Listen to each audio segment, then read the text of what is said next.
Daily news വായനാലോകം, വായനയുടെ പുതിയ ലോകം.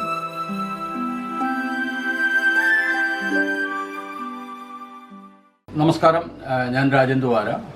ഇന്ന് ഡെയിലി ന്യൂസ് വായനാലോകത്തിന് വേണ്ടി അവതരിപ്പിക്കുന്നത് ദസ്തയേവ്സ്കിയുടെ വിഖ്യാതമായ ഒരു ക്രിസ്മസ് കഥയാണ്.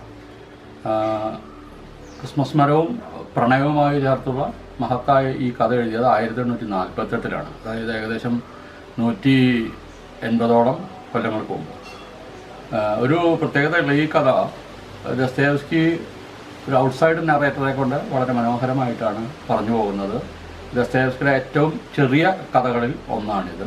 കൂടാതെ ഒരു പ്രത്യേകത ഞാൻ കാണുന്നത് ദസ്തയേവ്സ്കിയുടെ 200-ാം വർഷം ജന്മവാർഷികം ആഘോഷിക്കുകയാണ് 2021. അതുകൊണ്ട് ദസ്തയേവ്സ്കിയുടെ എല്ലാ കൃതികൾക്കും, പ്രത്യേകിച്ച് ഇത്തരം ചെറുകഥകൾക്ക് വലിയ പ്രസക്തി ഉണ്ടെന്ന് കാണുന്നു. വായനക്കാർക്ക് മുമ്പിലേക്ക് ഈ കഥ അവതരിപ്പിക്കും. നമസ്കാരം, ഡെയിലി ന്യൂസ് വായനാലോകത്തിലേക്ക് സ്വാഗതം. 20-ാം നൂറ്റാണ്ടിലെ ലോക വായനാ സമൂഹം ആദരവോടെ നോക്കിക്കണ്ട, ആദരിച്ച മഹാവിസ്മയ പ്രതിഭയാണ് ദസ്തയേവ്സ്കി.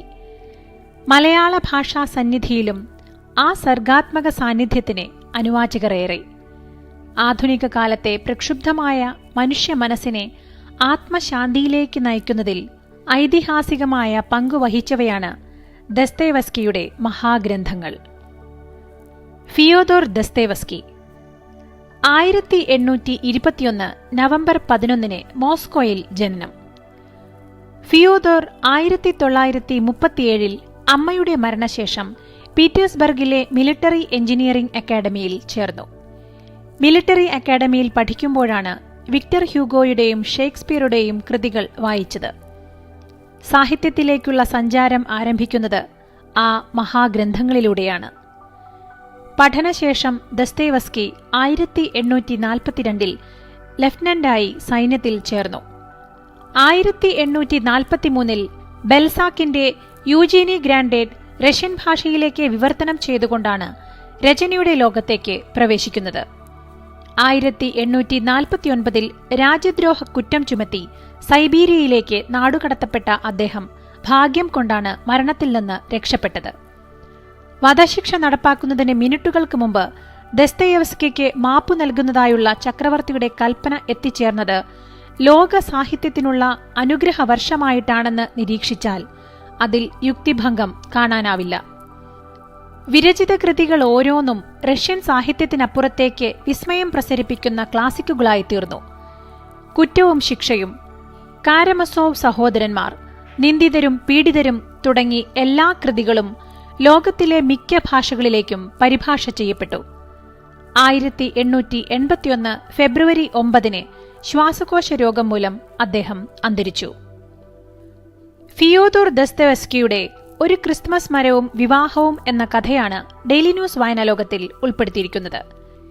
ഈ കഥ പരിഭാഷപ്പെടുത്തിയത് പ്രശസ്ത വിവർത്തകനായ രാജൻ തുവാരയാണ്. രാജൻ തുവാര തൃശൂർ ജില്ലയിലെ എളവള്ളിയിൽ പരേതനായ ഏപ്പുറത്ത് അഷ്ടമൂർത്തി നമ്പൂതിരിയുടെയും തുവാര കാർത്തിയായനി അമ്മയുടെയും മകനായി ജനനം. കൊമേഴ്സ്, ജേർണലിസം, ട്രാൻസ്ലേഷൻ സ്റ്റഡീസ് എന്നിവയിൽ ബിരുദാനന്തര യോഗ്യതകൾ.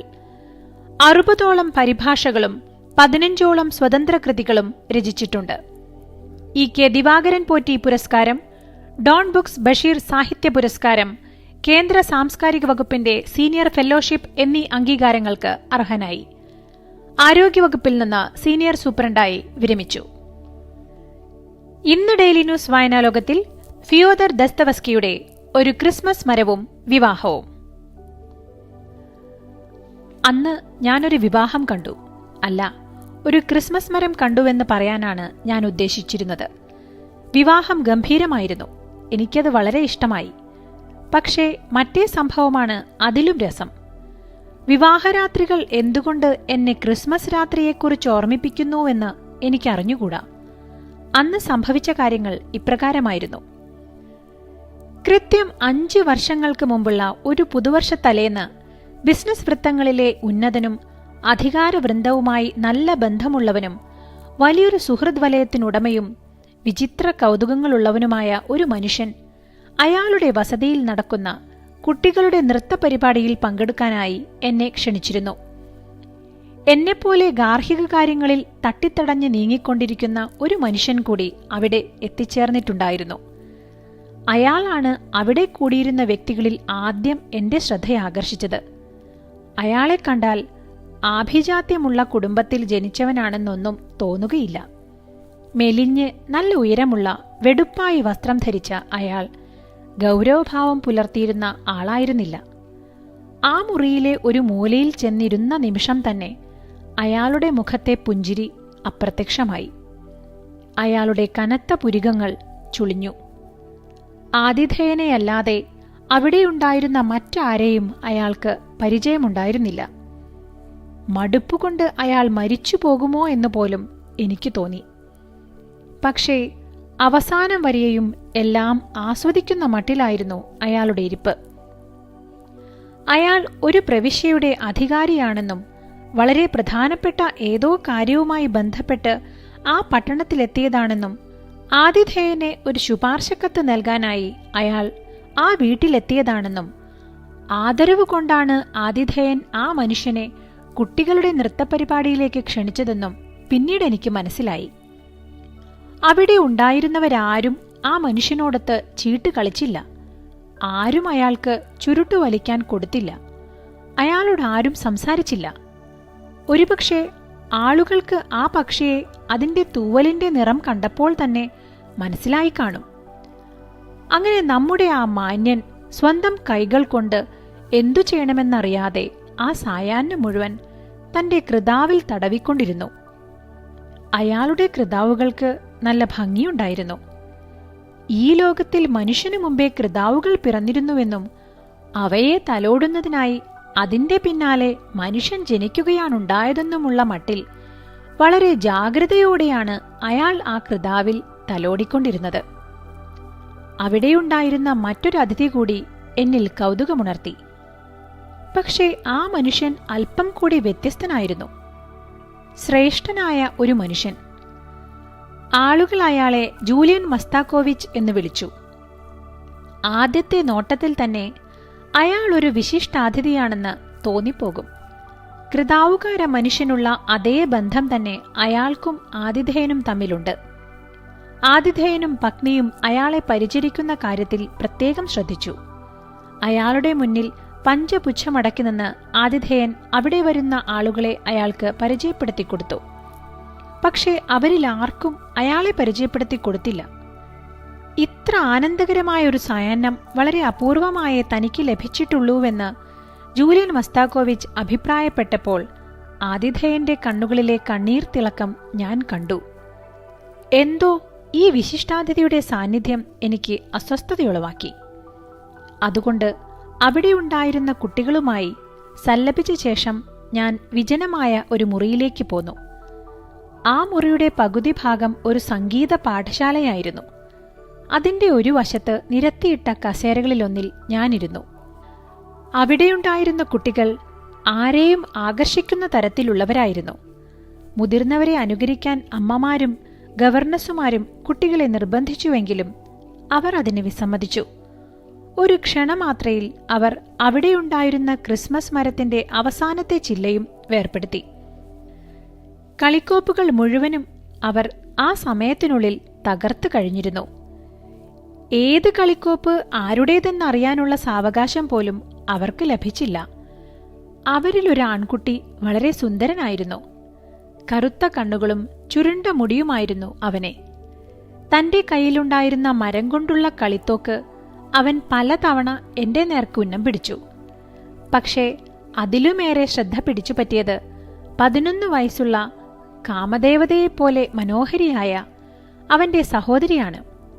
വളരെ ശാന്ത സ്വഭാവിയായ, എപ്പോഴും ആലോചനയിലാണ്ട അവൾക്ക് വലിയ കിനാവു കാണുന്ന ഭാവമുള്ള കണ്ണുകളായിരുന്നു. കളിക്കിടയിൽ കുട്ടികൾ അവളുമായി പിണങ്ങുകയും അവളെ ശകാരിക്കുകയും ചെയ്തപ്പോൾ അവൾ ആ മുറിയിൽ നിന്നും പുറത്തേക്കിറങ്ങി. അവിടെ നിന്ന് പുറത്തേക്കിറങ്ങിയ അവൾ വന്നുപെട്ടത് ഞാനിരിക്കുന്ന മുറിയിലായിരുന്നു. ആ മുറിയുടെ മൂലയിൽ തന്റെ പാവക്കുട്ടിയുമായി അവൾ ഒറ്റയ്ക്കിരുന്നു. അവളുടെ പിതാവ് വളരെ ധനികനായൊരു ബിസിനസ്സുകാരനാണ്. അസ്വസ്ഥതയോടെ അവിടെ കൂടിയിരുന്ന അതിഥികളിൽ ചിലർ കുശുകുശുത്തു. അവൾക്കുള്ള സ്ത്രീധനമായി 3 ലക്ഷം റൂബിൾ നീക്കിവച്ചിരിക്കുകയാണ്. ഈ വാർത്ത പുറത്തുവിട്ടുകൊണ്ടിരുന്ന ആ സംഘത്തിന്റെ നേരെ ഞാൻ തിരിഞ്ഞു നോക്കുമ്പോൾ എന്റെ കണ്ണുകൾ ജൂലിയൻ മസ്താക്കോവിച്ചിന്റെ കണ്ണുകളുമായി കൂട്ടിമുട്ടി. വളരെ ശ്രദ്ധയോടെ കൈകൾ പിറകിൽ പിണച്ച് തല ഒരു വശത്തേക്ക് തിരിച്ചുപിടിച്ച് അദ്ദേഹം ആ അസംബന്ധങ്ങൾ കേൾക്കുന്നുണ്ടായിരുന്നു. കുറച്ചു കഴിഞ്ഞപ്പോൾ ഞങ്ങളുടെ ആതിഥേയൻ ക്രിസ്മസ് സമ്മാനങ്ങൾ വിതരണം ചെയ്യാൻ തുടങ്ങി. നിരവധി റൂബിൾ സ്ത്രീധനമായി മാറ്റിവെച്ചിട്ടുള്ള ആ പെൺകുട്ടിക്ക് കിട്ടിയത് നല്ലൊരു പാവക്കുട്ടിയെയായിരുന്നു. അവിടെയുണ്ടായിരുന്ന എല്ലാ കുട്ടികളുടെയും അച്ഛനമ്മമാർക്ക് സമൂഹത്തിലുണ്ടായിരുന്ന നിലയും വിലയും അനുസരിച്ചാണ് ബാക്കിയുള്ള സമ്മാനങ്ങൾ വിതരണം ചെയ്യപ്പെട്ടത്.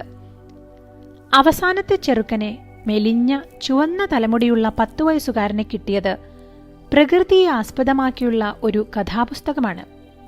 അതിൽ ചിത്രങ്ങളുണ്ടായിരുന്നില്ല. അവൻ ഗവർണസിന്റെ മകനായിരുന്നു. ഒരു പാവം വിധവയായിരുന്നു ആ ഗവർണസ്. ദാരിദ്ര്യം സ്ഫുരിക്കുന്ന നാൻകീൻ ജാക്കറ്റ് ധരിച്ച ആ 10 വയസ്സുകാരൻ ആകെ തകർന്നവനെപ്പോലെ, അപമാനിതനായവനെപ്പോലെ കാണപ്പെട്ടു. അവൻ ആ കഥാപുസ്തകവും എടുത്തുകൊണ്ട് അവിടെ ചിതറിക്കിടന്നിരുന്ന ആ കളിപ്പാട്ടങ്ങൾക്കിടയിലൂടെ നടന്നു. അവനെ ആ കുട്ടികളുമായി കളിക്കണമെന്നുണ്ടായിരുന്നു. പക്ഷേ അവൻ അതിനുള്ള ധൈര്യമില്ലായിരുന്നു. അവന് തന്റെ പിതാവിന് സമൂഹത്തിലുള്ള സ്ഥാനം എന്താണെന്ന് വ്യക്തമായി അറിയാമായിരുന്നു എന്നർത്ഥം. കുട്ടികളെ നിരീക്ഷിച്ചുകൊണ്ടിരിക്കാൻ എനിക്കിഷ്ടമാണ്. സ്വന്തം മേധാവിത്വം പ്രദർശിപ്പിക്കുന്നതിനായി അവർ കാണിക്കുന്ന പ്രകടനങ്ങൾ നിരീക്ഷിക്കുക രസകരമാണ്. മറ്റുള്ള കുട്ടികളുടെ കളിപ്പാട്ടങ്ങൾ പലതും ആ ചുവന്ന തലമുടിക്കാരൻ പയ്യന്റെ ശ്രദ്ധ പിടിച്ചുപറ്റിയിരുന്നു. പ്രത്യേകിച്ചും കളിക്കോപ്പുകൾ കൊണ്ട് രൂപപ്പെടുത്തിയ ആ നാടകശാല. അതിൽ പങ്കുചേരണമെന്ന് അവന് മോഹമുണ്ടായിരുന്നു.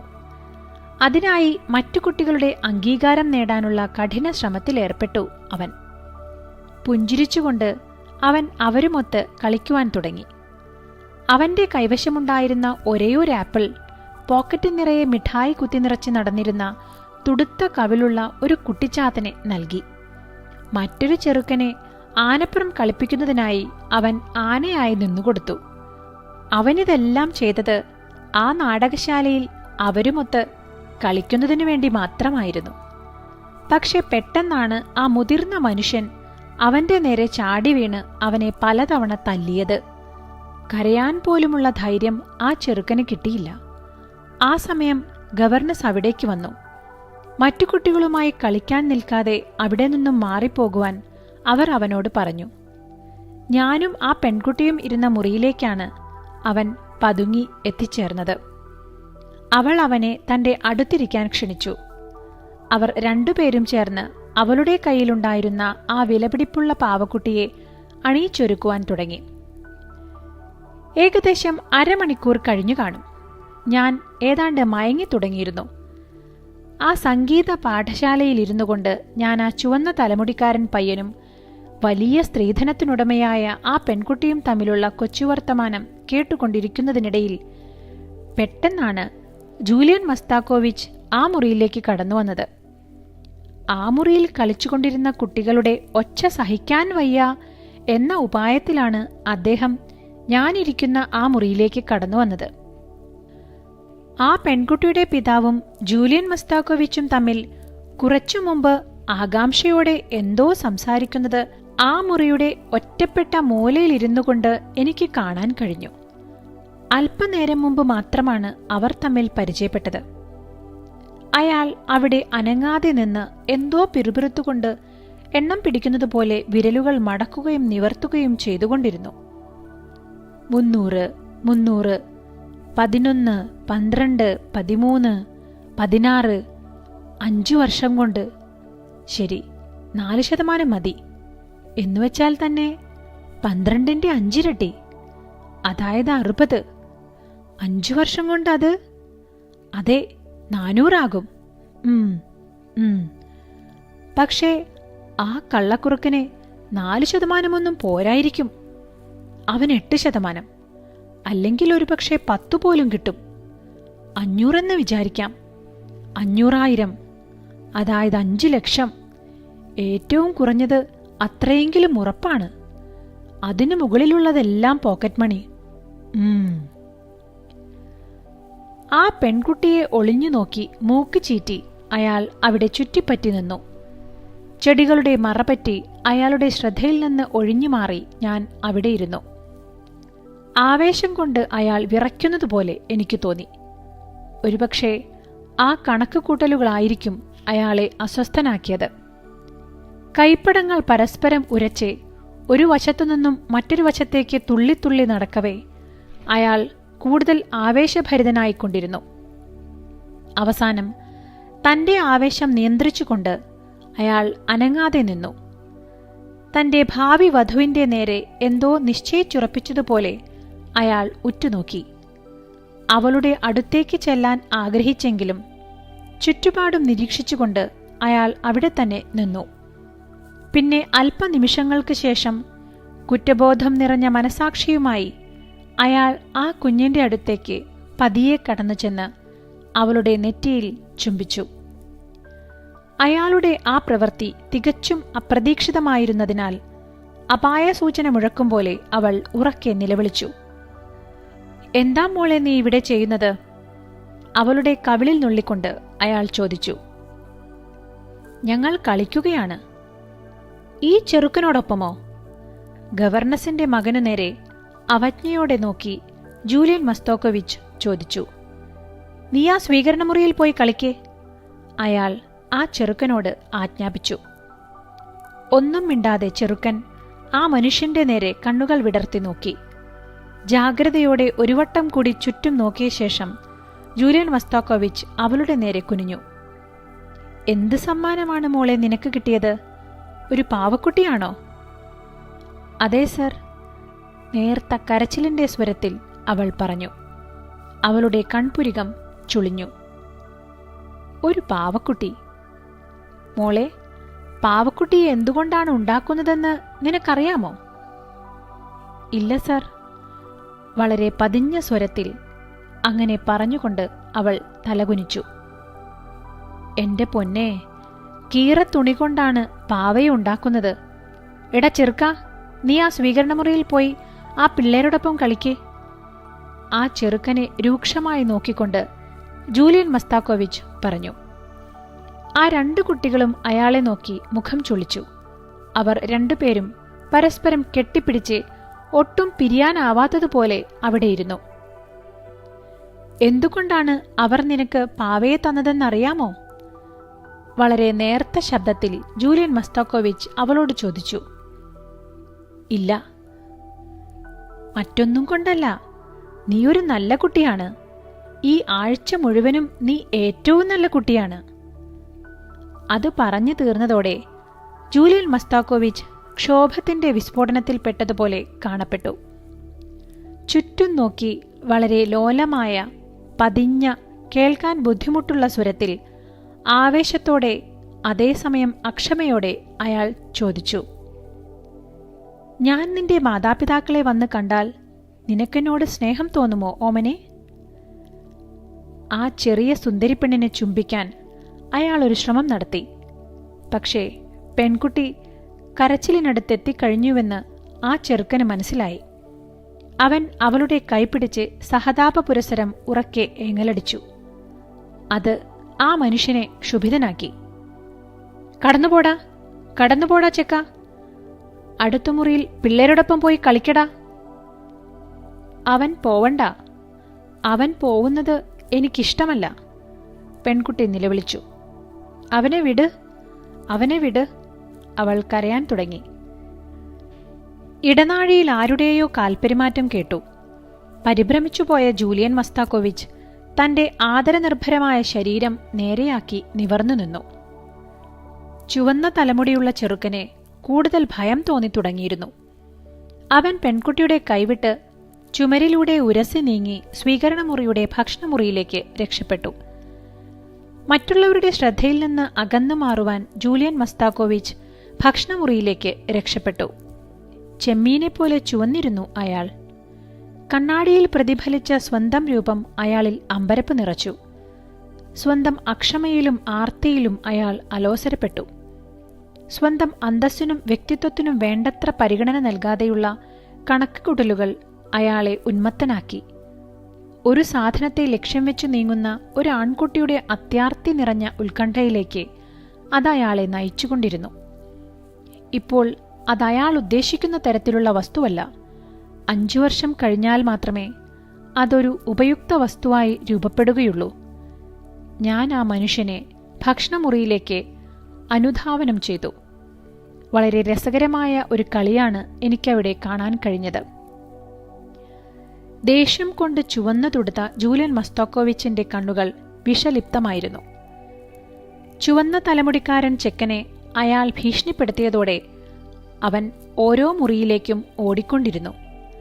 അവസാനം പോകാനിനി ഇടമില്ലാതായതോടെ തന്റെ ഭയം എവിടെ ചൊരിയേണ്ടു എന്നാണ് അവൻ ചിന്തിച്ചുകൊണ്ടിരുന്നത്. കടന്നു പോടാ ചെക്ക, എന്താ നിനക്കിവിടെ പണി? കൊള്ളരുതാത്തവനെ, നിന്നോട് പോകാനല്ലേ പറഞ്ഞത്? പഴം മോഷ്ടിക്കാൻ വന്നതല്ലേടാ നീ? പഴം മോഷ്ടിക്കാൻ? എടാ അവലക്ഷണം കെട്ട ചെക്ക, കടന്നുപോ, എവിടേക്കെങ്കിലും കടന്നുപോ.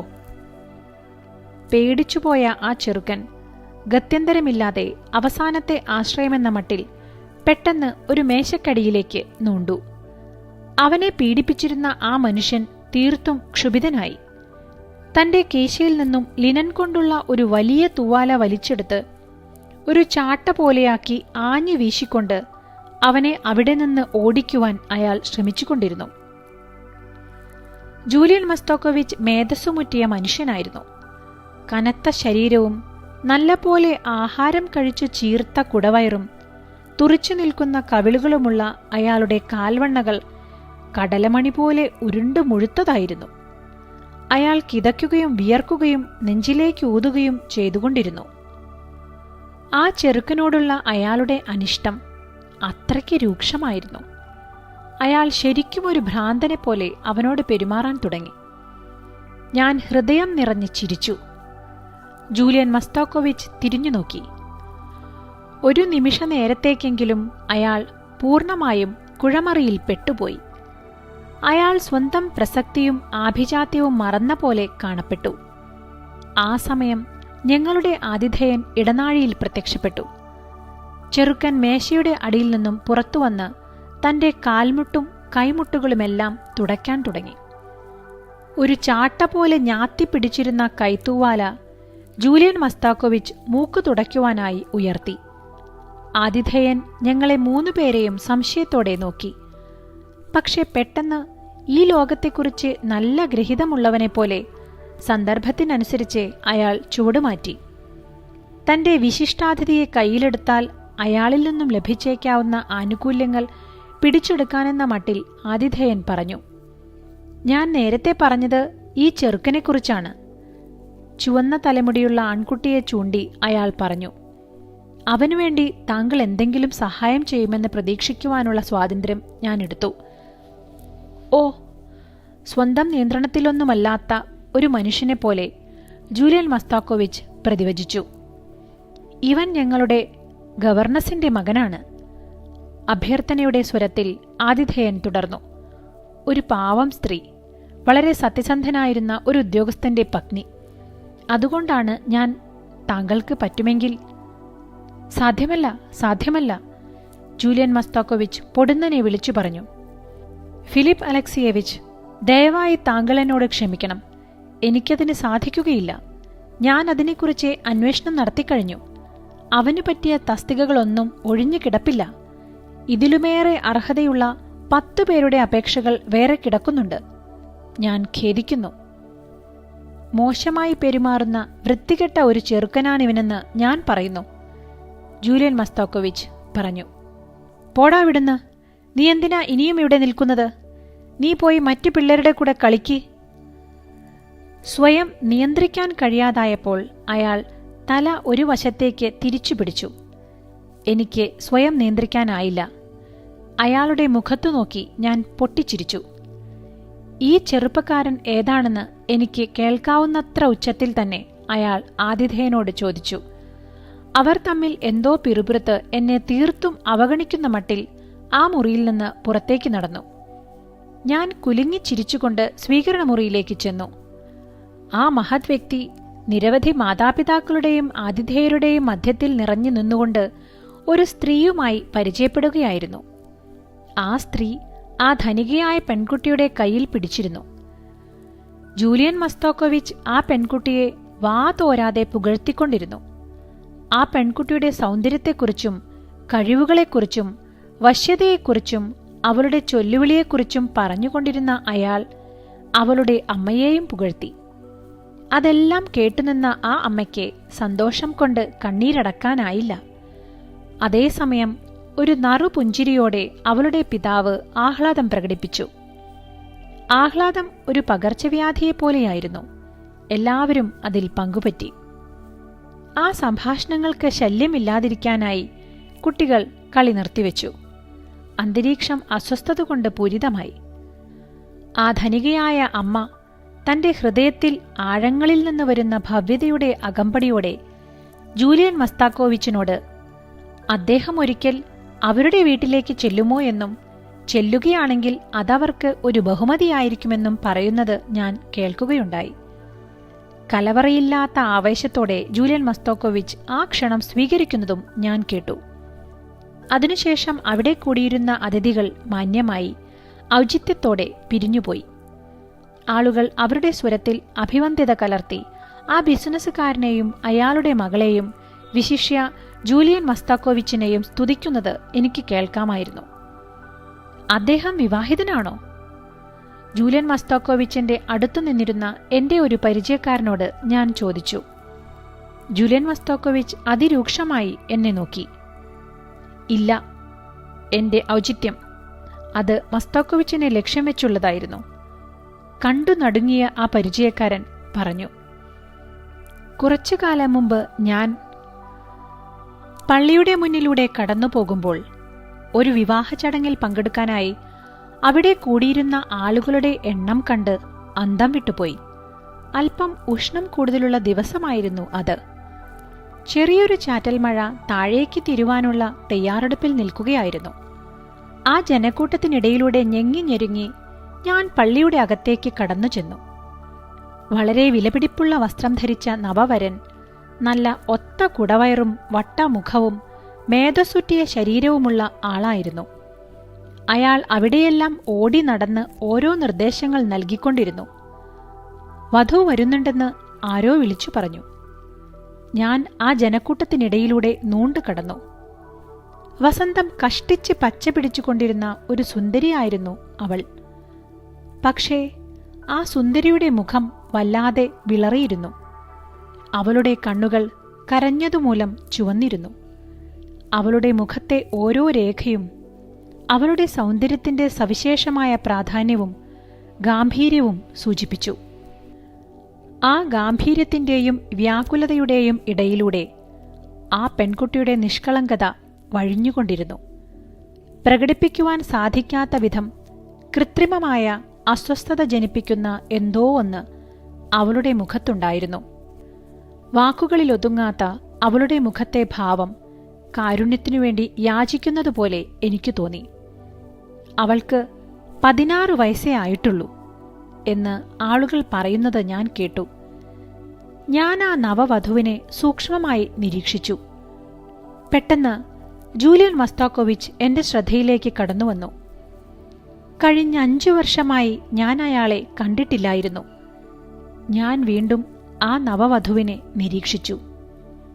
ദൈവമേ, കഴിവതും വേഗത്തിൽ ഞാൻ ആ പള്ളിയിൽ നിന്നും പുറത്തേക്ക് കടന്നു.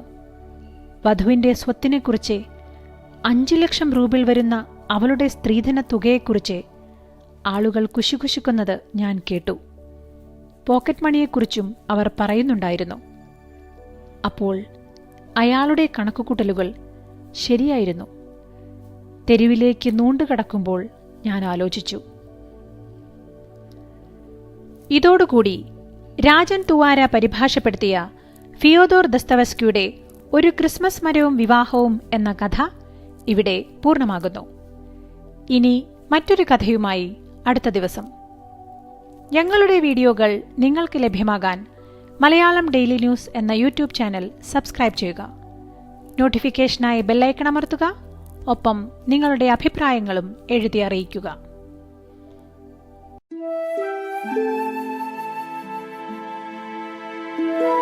ഡെയിലി ന്യൂസ് വായനാലോകം, വായനയുടെ പുതിയ ലോകം.